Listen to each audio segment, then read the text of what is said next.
ಎಲ್ಲರಿಗೂ ನಮಸ್ಕಾರ. ದಿನಾಲು ರೊಟ್ಟಿ ಪಲ್ಯ ತಿಂದು ಬೇಜಾರಾದವರಿಗೆ ಇವತ್ತೊಂದು ಹೈ ಪ್ರೋಟೀನ್ ಇರುವಂಥ ಒಂದು ಹೊಸ ರೆಸಿಪಿ ಮಾಡಿದ್ದೀನಿ. ಹೇಗೆ ಮಾಡೋದು ಅಂತ ಹೇಳಿ ನೋಡೋಣ ಬನ್ನಿ. ರ್ಯಾಪ್ ಅಂತೂ ತುಂಬ ಇಷ್ಟ ಆಗುತ್ತೆ. ಒಂದೇ ಒಂದು ತಿಂದರೆ ಸಾಕು, ಹೊಟ್ಟೆ ತುಂಬುತ್ತೆ. ಅದ್ರ ಜೊತೆಗೆ ನಾವು ಈ ಟಿಕ್ಕ ಮಾಡಿಟ್ಟಿದ್ವಲ್ಲ, ಈ ಟಿಕ್ಕಾನು ನೀವು ಮೊಸರಲ್ಲಿ ಅಥವಾ ಸಾಸಲ್ಲಿ ಎದ್ಕೊಂಡು ತಿನ್ಬೋದು. ಹಾಗೇನೆ ಒಂದು ಬೌಲ್ ಕಡಲೆಕಾಳು ತೊಗೊಂಡಿದ್ದೆ. ಇದನ್ನು ನಾನು ಕುದಿಸಿಟ್ಕೊಂಡಿದ್ದೀನಿ.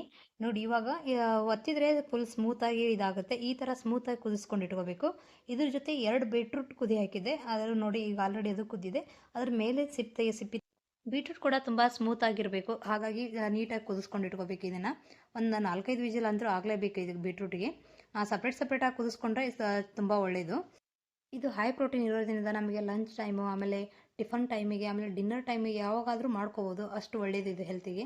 ಇವಾಗ ನಾನು ಇದನ್ನು ಮಿಕ್ಸಿ ಹಾಕಿಟ್ಕೊತಾ ಇದ್ದೀನಿ. ನೋಡಿ, ಫುಲ್ ಸ್ಮೂತಾಗಿ ಸನ್ನೆ ಆಗಿದೆ. ಈ ಥರ ಮಾಡಿಟ್ಕೊಂಡಿದ್ದೀನಿ. ಇವಾಗ ಒಂದು ಬೌಲ್ ತೊಗೊಂಡು ಆ ಬೌಲಿಗೆ ಅದನ್ನು ಮಿಕ್ಸಿ ಹಾಕಿಟ್ಕೊಂಡಿದ್ನಲ್ಲ ಎಲ್ಲನೂ ಹಾಕ್ತಾ ಇದ್ದೀನಿ. ಇವಾಗ ಇದನ್ನ ಎಲ್ಲ ವೆಜಿಟೇಬಲ್ ಇರೋದ್ರಿಂದ ಮಕ್ಕಳಿಗೆ ತುಂಬ ಇಷ್ಟ ಆಗುತ್ತೆ, ಇಷ್ಟಪಟ್ಟು ತಿಂತಾರೆ. ಇದಕ್ಕೆ ಇವಾಗ 1 ಬೌಲ್ ಈರುಳ್ಳಿ ತೊಗೊಂಡಿದ್ದೀನಿ. ಮೀಡಿಯಮ್ ಸೈಜ್ ಈರುಳ್ಳಿ ಕಟ್ ಮಾಡ್ಕೊಂಡು ಇಟ್ಕೊಂಡಿದ್ದೆ. ಈರುಳ್ಳಿನ ಸ್ವಲ್ಪ ಸಣ್ಣ ಗಾತ್ರದಲ್ಲಿ ಕಟ್ ಮಾಡಿ ಇಟ್ಕೋಬೇಕು. ಇದ್ರ ಜೊತೆಗೆ ಕೊತ್ತಂಬರಿ ಹಾಕೋತಾ ಇದ್ದೀನಿ. ಸ್ವಲ್ಪ ಹೆಚ್ಚಿಗೆ ಇದ್ದರೆ ಹೆಚ್ಚಿಗೆ ಹಾಕೊಳ್ಳಿ, ಇಲ್ಲಾಂದರೆ ಸ್ವಲ್ಪ ಹಾಕೊಂಡ್ರೆ ನಡೆಯುತ್ತೆ. ಇದಕ್ಕೆ 1 ಸ್ಪೂನಷ್ಟು ಶುಂಠಿ ಬೆಳ್ಳುಳ್ಳಿ ಪೇಸ್ಟ್ ಹಾಕ್ತಾ ಇದ್ದೀನಿ.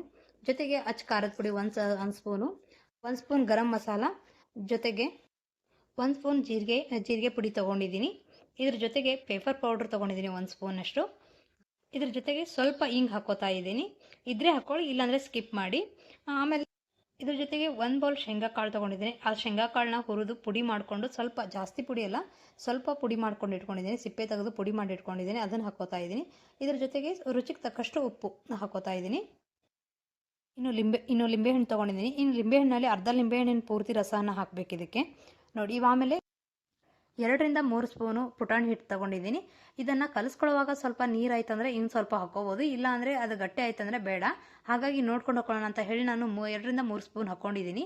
ಇವಾಗ ಪೂರ್ತಿಯಾಗಿ ಮಿಕ್ಸ್ ಮಾಡ್ಕೊತಾ ಇದ್ದೀನಿ. ನೋಡಿ, ಈ ಥರ ಪೂರ್ತಿಯಾಗಿ ಮಿಕ್ಸ್ ಮಾಡಿಕೊಂಡು ಇವಾಗ ಉಂಡೆ ಆಗುತ್ತೆ. ನೋಡಿ, ಈ ಥರ ಗಟ್ಟಿ ಆಗಬೇಕು. ಈ ಥರ ಉಂಡೆ ಆಯ್ತಂದರೆ ಸಾಕು, ಇಲ್ಲಾಂದರೆ ಇನ್ನೂ ಸ್ವಲ್ಪ ಹಾಕ್ಕೊಂಡು ಗಟ್ಟಿ ಮಾಡ್ಕೋಬೇಕು.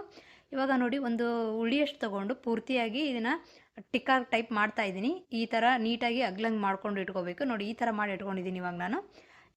ಇದ್ರ ಜೊತೆಗೆ ನಾನು ಇವಾಗ ಗೋಧಿ ಹಿಟ್ಟನ್ನ ಹಾಕ್ಕೋತಾ ಇದ್ದೀನಿ. 1 ಬೌಲ್ ತೊಗೊಂಡಿದ್ದೀನಿ. ಇದಕ್ಕೆ 1 ಬೌಲ್ನಷ್ಟು ಗೋಧಿ ಹಿಟ್ಟು ಹಾಕ್ಕೊತಾ ಇದ್ದೀನಿ. ಒಂದು ಅರ್ಧ ಸ್ಪೂನಷ್ಟು ಉಪ್ಪು ಹಾಕ್ತಾ ಇದ್ದೀನಿ. ಇವಾಗ ಸಣ್ಣಕಾಳು ಒಂದು ಅರ್ಧ ಸ್ಪೂನಷ್ಟು ಸಣ್ಣಕಾಳು ತೊಗೊಂಡಿದ್ದೀನಿ. ಅದನ್ನು ಪೂರ್ತಿಯಾಗಿ ಉಜ್ಜ್ತಾ ಇದ್ದೀನಿ ಅಂಗೈಲಿ ಹಾಕ್ಕೊಂಡು. ಈ ಥರ ಉಜ್ಜಿ ಹಾಕ್ಕೊಂಡ್ವಿ ಅಂದರೆ ಸ್ವಲ್ಪ ಸ್ಮೆಲ್ ಬರುತ್ತೆ, ಆಮೇಲೆ ಅದು ಒಡೆಯೋದ್ರಿಂದ ಟೇಸ್ಟು ಆಗುತ್ತೆ ಅಂತ ಹೇಳಿ ಹೊಡೆದು ತಗೊಳ್ಳೋದು. ಇವಾಗ ಪುದೀನ ಚಟ್ನಿ ಮಾಡ್ಕೊಂಡು ಇಟ್ಕೊಂಡಿದ್ದೀನಿ. ಒಂದು ಅರ್ಧ ಬೌಲ್ನಷ್ಟು ಆದರೂ ಹಾಕ್ಕೋಬೇಕು ಇದನ್ನು. ನಾನೊಂದು ಸಣ್ಣ ಬೌಲ್ನಲ್ಲಿ ಫುಲ್ ಬೌಲ್ ತೊಗೊಂಡಿದ್ದೀನಿ, ಹಾಗಾಗಿ ಪೂರ್ತಿ ಹಾಕ್ತಾ ಇದ್ದೀನಿ.